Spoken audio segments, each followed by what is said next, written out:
श्री स्वामी समर्थ आई तुळजाभवानी चॅनलमध्ये तुमचं हार्दिक स्वागत। आज आपण चतुर्थीनिमित्त गणपती बाप्पाला अभिषेक कसा करायचा ते बघणार आहोत।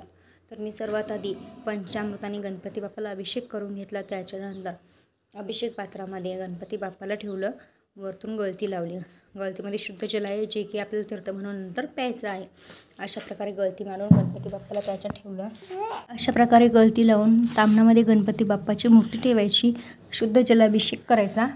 21 वेळा तर शीर्ष म्हणायचं किंवा 11 वेळेस म्हणायचं, जसं तुम्हाला योग्य वाटेल किंवा जसं तुम्हाला टाईम येईल तसं तुम्ही करू शकता। अभिषेक झाल्यानंतर गणपती बाप्पाची पंचोपचार विधिवत पूजा करायची। पूजेमध्ये दुर्वा आणि 21 उकडीचे मोदक हे आवश्यक आहेत।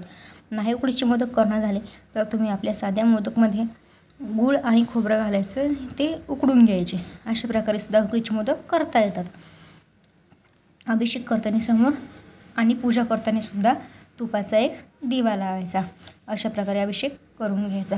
नंतर एका पाटावर किंवा चौरंगावर एक लोटा ठेवायचा, त्याच्यामध्ये पाणी टाकायचं, एक सुपारी टाकायची, 1 रुपयाचं नाणं टाकायचं, 5 पानं ठेवायची, त्याच्यावर 5 पानं ठेवायची नागवेलीची, वरती एक तांबा ठेवायचं, तांबणामध्ये तांदूळ टाकायचे, तांदूळामध्ये गणपती बाप्पाची प्राणप्रतिष्ठा करायची।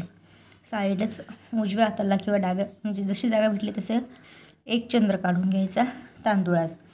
तुमच्याजवळ म्हणजे संकष्टी चतुर्थीचं जर बुक असेल तर खूप छान, त्या बुकमधून तुम्ही ती पोथी वाचायची।